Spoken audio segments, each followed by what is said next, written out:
Il y a quelques années, Valve a créé quelque chose qui a complètement changé le monde du gaming portable, le Steam Deck. Aujourd'hui, 5,6 millions de gens l'ont chez eux.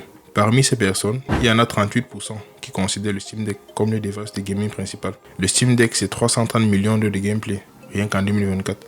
Et ça, c'est sans compter les millions de joueurs qui ne vont jamais le tweeter ou en parler en ligne. Tous ces chiffres, c'est pour vous dire que le Steam Deck, c'est un véritable succès. Mais une fois qu'on a dit ceci, ce qui m'intéresse vraiment et qui vous intéresse aussi, parce que vous avez cliqué sur cette vidéo, c'est pourquoi. Pourquoi le Steam Deck est aussi bien? Pourquoi Valve a décidé de créer cette console? Pourquoi à ce moment en particulier? Et surtout, pourquoi ça a marché quand Valve avait déjà tenté 10 ans avant et avait lamentablement échoué? Parce qu'en effet, il y a une histoire là-dedans. Une histoire de rédemption, d'échec qui mène au succès. Et c'est pas juste de la nostalgie du fan de tech que je suis. C'est important pour vous, parce que ça explique pourquoi le Steam Deck est ce qu'il est et pourquoi c'est peut-être la console qu'il vous faut. Donc on va remonter en 1998. En 1998, Valve sort Half-Life. C'est un jeu qui a vraiment révolutionné comment on raconte des histoires dans le jeu vidéo. Énorme succès, qui sera suivi par beaucoup d'autres. Counter-Strike, Team Fortress, Portal, Dota et j'en passe. Et qui ont fait de Valve l'un des plus grands studios de jeux vidéo au monde. 15 ans plus tard, nous sommes en 2013, Valve a une plateforme de distribution, Steam, avec près de 90 millions d'utilisateurs. Mais il y a un problème. Valve dépend presque entièrement de Windows pour faire fonctionner Steam. Pendant que dans le même temps, Microsoft commence à pousser pour un écosystème plus fermé, centré autour de son propre Microsoft Store.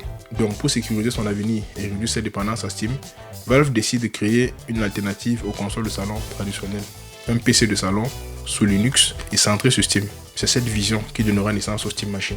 Ils vont donc voir de gros fabricants de consoles, Asus, MSI, Alienware, pour leur demander de créer ça pour eux. Eux s'occuperont de la distribution avec Steam. Le constructeur accepte, mais très vite, il y a un gros problème qui apparaît. Asus fait une version, MSI en fait une autre, Alienware encore une autre. Chacun fait son modèle. On a différentes configurations, différents niveaux de performance et parfois même différents OS. Le résultat, c'est qu'il n'y a pas une Steam Machine, mais des dizaines. Et du point de vue utilisateur, c'est désastreux. Valve réalise rapidement que ça ne marche pas. Pas parce que le concept est mauvais, mais parce qu'il ne contrôle rien du tout. Ni le hardware, ni l'optimisation, ni l'expérience utilisateur au final. Et surtout, SteamOS n'est pas prêt. En 2015, la majorité des jeux Steam ne tournent pas correctement sur Linux. Les performances sont souvent inférieures à Windows et Proton n'existe pas encore. Beaucoup d'acheteurs découvrent qu'ils ne peuvent même pas lancer leur bibliothèque Steam complète. De l'autre côté, les constructeurs n'ont aucun intérêt stratégique à investir à fond. Leur vrai marché, ce sont les PC classiques, la PlayStation et la Xbox. Les Steam Machines, ce sont pour eux un produit secondaire, sans exclusivité, sans volume et sans vision à long terme. Le résultat, il est inévitable. Ça échoue. Ça échoue vraiment.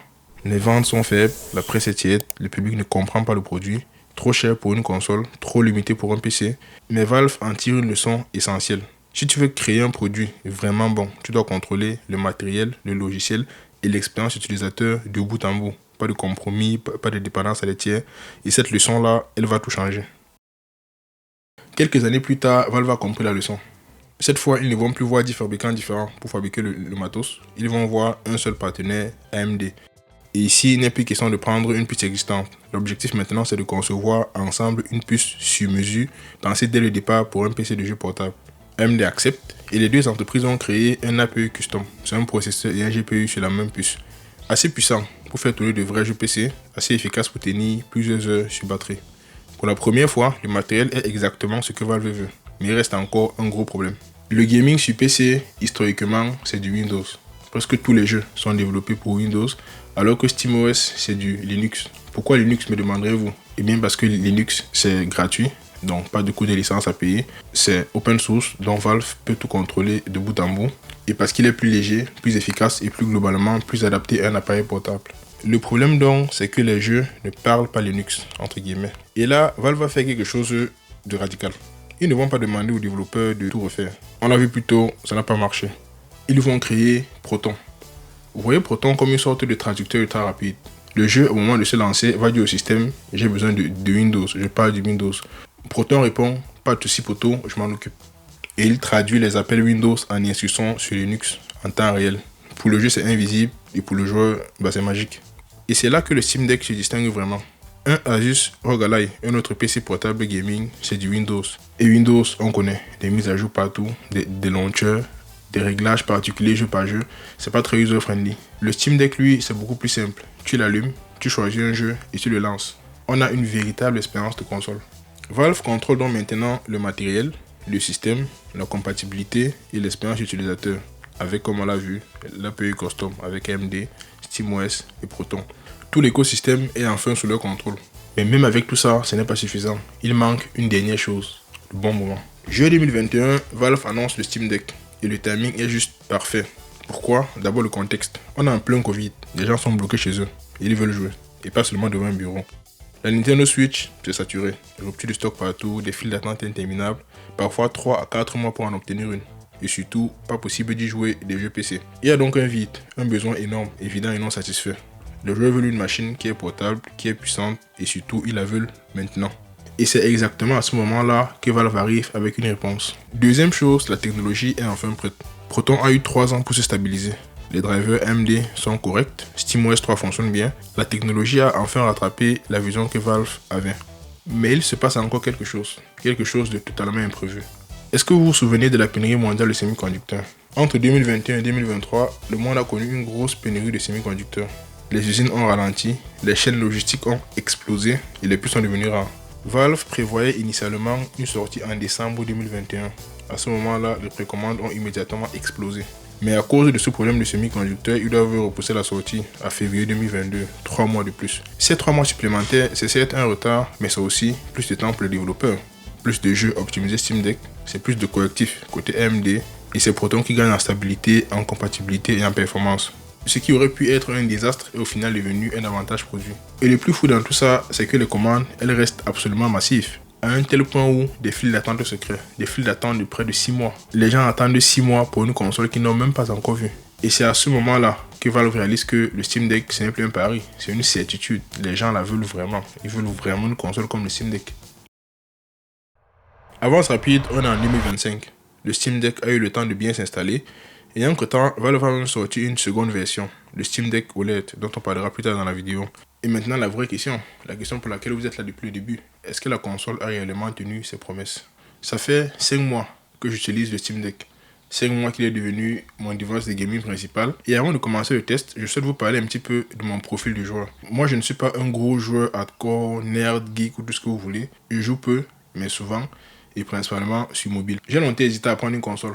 Pourquoi? Parce que déjà les consoles de salon, ça ne parle pas trop. Je n'aime pas l'idée d'être obligé d'être assis quelque part à un endroit pour pouvoir jouer. J'aime bien pouvoir jouer un peu partout, que ce soit partout chez moi ou partout en déplacement. Sauf que les PC portables gaming, ils sont trop chers, ils sont trop complexes et l'expérience utilisateur ne donne pas vraiment très envie. Et pour les consoles portables classiques comme la Nintendo Switch, vous me direz sûrement, l'écosystème est un peu trop fermé à mon goût. Et puis le catalogue de jeux Nintendo, c'est pas le catalogue de jeux auquel je m'identifie principalement. Moi j'ai grandi avec le jeu PC. Et c'est exactement ça que je cherchais dans un format portable et avec une bonne expérience utilisateur. Et c'est comme ça donc qu'en cherchant à gauche à droite, je suis tombé sur le Steam Deck. Et très honnêtement, je ne m'attendais pas à être aussi satisfait. Alors maintenant passons au test. Et avant de commencer et de parler de performance, il faut clarifier une chose. Le Steam Deck n'essaie pas d'être la console portable la plus puissante du marché. Il ne cherche pas à battre un ROG Ally ou alors un Legion Go sur les benchmarks. Son objectif il est ailleurs. Le Steam Deck est pensé pour remplacer un PC de jeu pour un joueur normal mais en version portable. Valve n'a pas optimisé cette machine pour afficher des chiffres, ils l'ont optimisé pour jouer longtemps, confortablement, sans réglages compliqués et surtout sans friction. Comme je l'ai dit plus tôt, tu l'allumes, tu choisis un jeu et tu joues. Et c'est exactement pour ça que dans ce test, la vraie question ne sera pas est-ce qu'elle est la console la plus puissante, mais la vraie question sera est-ce qu'elle donne envie de jouer et surtout est-ce qu'elle permet de jouer confortablement. Maintenant qu'on a posé le cadre, parlons des performances. Sur le papier, le Steam Deck est loin d'être une bête de course. Un APU Zen 2, RDNA 2 avec environ 1,6 teraflops. Vous n'avez rien compris, moi non plus, ne vous inquiétez pas, c'est pas grave. Ce qu'il faut retenir, c'est que à côté, un Asus ROG Ally est clairement plus puissant. On a plus de CPU, on a plus de GPU, mais la vraie question elle n'est pas là. La vraie question c'est en jeu dans la vraie vie, qu'est-ce que ça donne? Moi sur ces 5 derniers mois, j'ai joué principalement à 3 jeux. Cyberpunk 2077, Hades et Hades 2. 3 jeux très différents et qui sont donc à mon avis 3 scénarios parfaits pour tester cette machine. Cyberpunk 2077, c'est un triple A. Très lourd, très exigeant et clairement pas pensé à la base pour une machine portable. Sur le Steam Deck, j'ai laissé les réglages par défaut avec la résolution native et je me retrouve avec entre 30 et 35 fps. Ce n'est pas parfaitement fluide, mais c'est stable et surtout c'est jouable. Après une trentaine de minutes, tu n'y penses plus, l'histoire prend le dessus et l'immersion fonctionne. Maintenant, Hades. Là, on est sur le terrain de jeu idéal du Steam Deck. J'ai du 90 FPS constant, avec les réglages au maximum, zéro compromis, zéro friction. Hades 2, c'est exactement pareil. Fluide, réactif, parfait en portable. Hades et Hades 2, au passage, jouez-y, c'est vraiment une dinguerie comment c'est bien. Et c'est là que le Steam Deck révèle sa vraie force. Ce n'est pas une machine pour jouer au AAA récent, à Ultra HD, 4K, 120 FPS et tout ce que vous voulez. C'est une machine qui est pensée pour des jeux qui ont 5, 10, voire 15 ans d'âge, et pour les jeux indépendants, les jeux un peu style arcade. C'est une machine qui accepte de faire des compromis techniques pour maximiser le plaisir en jeu réel. Le Steam Deck ne gagne pas les benchmarks, mais pour jouer partout, longtemps et surtout confortablement, il fait exactement ce qu'on attend de lui. Si je devais résumer le Steam Deck en un seul mot, ce ne serait pas performance, ce serait autonomie. Parce qu'une console portable qui ne tient pas la batterie, ce n'est pas vraiment une console portable. Et c'est là que le Steam Deck fait quelque chose de très différent des autres PC portables gaming. En jeu exigeant comme Cyberpunk, tu es autour de 3 heures d'autonomie. Ce n'est pas énorme sur le papier, mais c'est cohérent, c'est prévisible surtout, c'est stable. Maintenant, sur des jeux optimisés ou des jeux indépendants comme Hades ou Hades 2, là on change complètement d'échelle. Tu as 6 à 7 heures d'autonomie sans problème. Et ça change tout. Parce que tu peux jouer sans regarder le pourcentage de la batterie et sans contrainte en déplacement.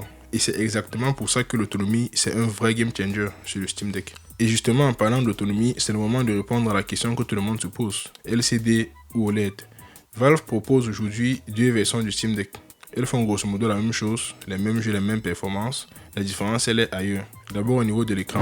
Le modèle LCD, c'est un écran de 7 pouces à 60 Hz. Il est correct, il fait le travail. Mais l'OLED, c'est une autre expérience.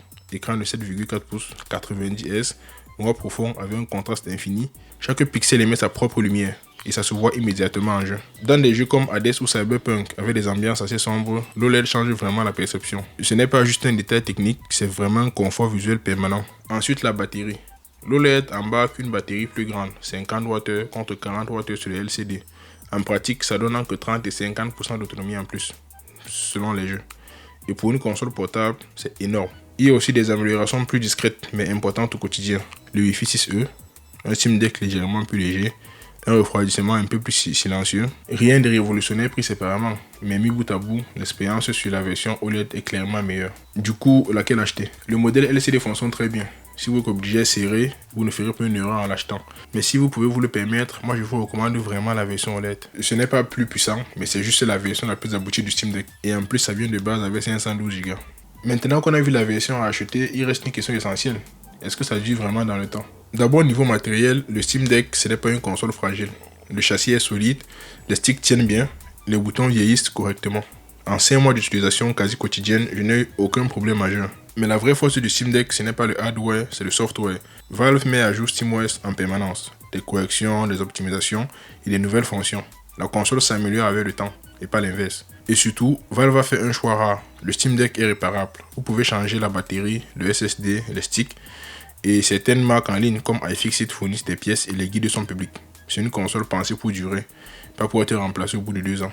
Et c'est là que le Steam Deck se distingue vraiment. Ce n'est pas un gadget, ce n'est pas une expérimentation, c'est une plateforme. Et tant que Steam existe, le Steam Deck aura un avenir. Après donc avoir parlé de performance, d'autonomie d'écran, de fiabilité, la vraie question, ce n'est pas ce que le Steam Deck peut faire, c'est pour qui il est fait. À mon avis, il est fait pour le joueur occasionnel, c'est-à-dire comme moi, celui qui veut juste lancer un jeu et jouer. Ensuite, il est aussi fait pour le joueur PC nostalgique, celui qui a grandi avec des jeux PC, des jeux indépendants, des jeux classiques et qui veut retrouver cette sensation sans être cloué à un bureau. Il est aussi fait pour le joueur qui n'a pas beaucoup de temps, celui qui ne peut pas bloquer 3 heures devant un écran, mais qui veut jouer 20-30 minutes, une run, une mission, et puis reprendre sa vie tranquillement. Et enfin, le Steam Deck est fait pour celui qui aime jouer là où il est. Canapé, lit, salon, train, métro, transport, tout ce que vous voulez. Le Steam Deck ne te demande pas de changer ta vie pour jouer, il s'adapte à la tienne. Donc maintenant qu'on sait pour qui le Steam Deck est fait, il reste une dernière chose à clarifier. Où est-ce qu'il se situe face aux autres consoles portables? La Nintendo Switch, c'est une console qui est fermée, comme je l'ai dit plus tôt. Tu joues aux jeux Nintendo dans l'écosystème Nintendo. Les Asus ROG Ally et les nouveaux Legion, ce sont des PC Windows portables.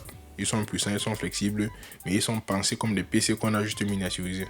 Le Steam Deck, lui, c'est une console qui est pensée comme un PC, alors que les autres, ce sont littéralement des PC portables miniaturisés.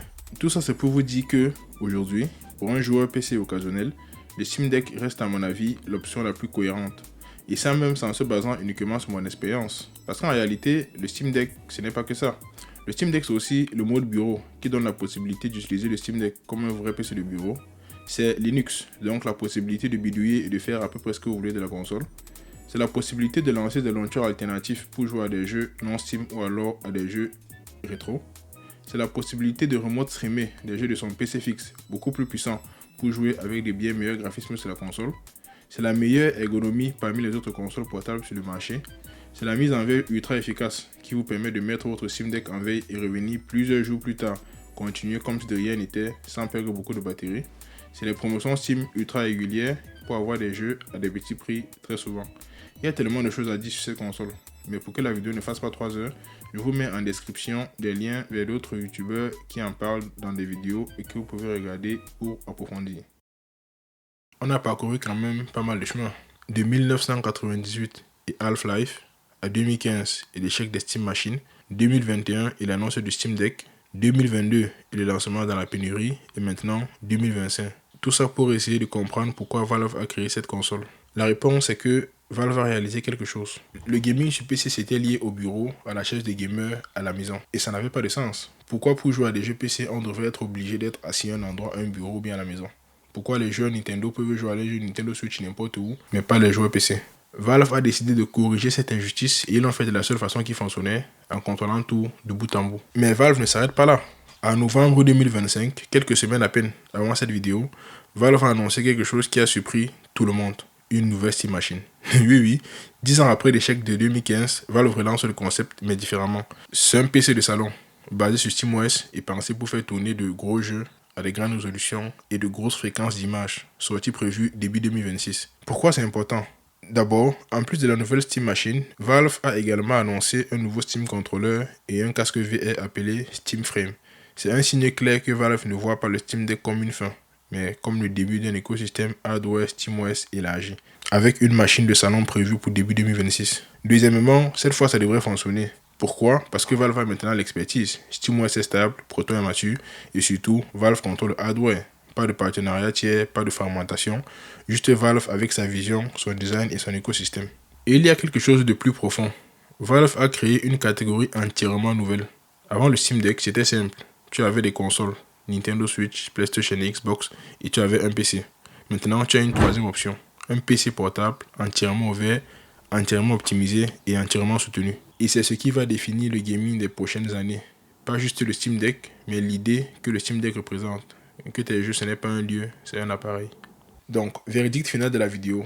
Tu es un joueur occasionnel, tu aimerais pouvoir jouer à tes jeux PC n'importe où. Le Steam Deck, c'est vraiment la console qu'il te faut, pour toutes les raisons dont on a parlé dans cette vidéo. Par contre, quelques nuances. Si pour toi le plus important c'est vraiment les performances absolues et que tu es prêt à mettre un budget un peu plus important, je te recommande vraiment les ROG Ally X et les Legion Go. Ce sont des consoles qui sont moins axées utilisateurs mais plus performance. Si tu es fan de Nintendo et que tu aimes beaucoup le catalogue de jeux Nintendo, le choix qu'il te faut c'est évidemment la Nintendo Switch 2. Merci à vous d'avoir regardé cette vidéo. Si elle vous a aidé et qu'elle vous a plu, n'hésitez pas à la liker et à la partager. Moi je vous dis bonne année 2026. Bienvenue dans la communauté si vous finissez par prendre le Steam Deck. Et à très bientôt, c'était Jérémy Lemesson. Ciao.